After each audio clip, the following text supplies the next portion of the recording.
Joining us now, CNN political commentator and former Special Assistant to President George W. Bush and a key aide to Mitch McConnell, Scott Jennings. And back with us, Washington Bureau Chief of USA Today, Susan Page. Susan, obviously, the former president was criticized for questioning legitimacy of the elections and undermining the legitimacy of the elections before, during, and after they happened here. Now President Biden refusing to say the upcoming elections will be legitimate. How could he or should he have answered that question? John, I think democracy scholars were very dismayed by the president's comments here because, of course, if we've learned anything in the past year or so, it's the fragility of our democracy, the need to protect it. And President Trump's, perhaps the most dangerous thing former President Trump has done is convince millions of Americans that the 2020 election wasn't free and fair, that they can't trust the election to be legitimate. Democrats have generally said if 2020 was free and fair, you can trust the election process. And I understand the President Biden's point that he was pushing very hard for the voting rights bill, but to sow doubt among his own followers about whether they can trust the election returns next time around, I think is something that worries a lot of people who want to make sure Americans believe what has been the truth, that they can trust our elections. Yeah, he seemed to have the base of his party in mind as he answered that question, as opposed to when we have heard him talk about the importance of the moment and of defending our democracy. And Scott Jennings, from a political perspective, I mean, you know very well how this hurt Republicans in Georgia when the former president was saying, hey, you can't trust this. And there were a lot of people who stayed home because they didn't think or believe that their vote would be counted. What are the potential political ramifications of this, in addition to the ramifications for the health and safety of our democracy? Well, you raise an excellent point, Casey, about the Georgia elections. If you give your party the idea that somehow it doesn't matter whether you vote, hey, it turns out some people are listening. And Republicans, at least in some cases, were listening in Georgia. I suspect some Democrats were listening to Joe Biden yesterday. To me, though, the larger implications here, though, are for what happens in 22 and 24. I mean, to pre-spin what looks like is going to be a good Republican year, to pre-spin that as illegitimate, and then to go ahead and start to pre-spin the idea that if I don't get reelected, that's also illegitimate. You know, we're on a long escalator here of parties trying to raise legitimacy concerns about elections of not just congressmen and senators, but also commanders in chief. And so, to me, the clear way to clean this up today is for Joe Biden to call up Chuck Schumer and Nancy Pelosi and say, we're pivoting out of this voting rights thing. We got to reform the Electoral Count Act to give people something that's germane to the question of January 6th. I'm dubious Democrats want to do it because they like to use this law. They used it on Bush. They used it on Trump. And I suspect they'll want to use it in 24 for Republican wins. But that would be the way to pivot out and to show that he actually wants to do something that's germane to fixing January 6th and not just germane to the health of his own political party.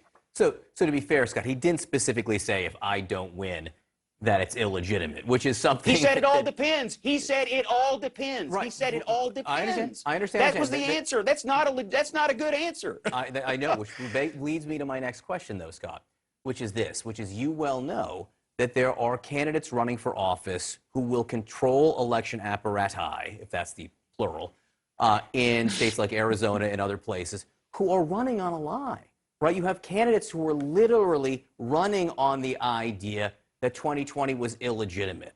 So how do you, if you are President Biden, deal with the possibility that you might very well have people in office who you know have lied about elections and have promised to enforce lies about election? How do you answer that question, Scott?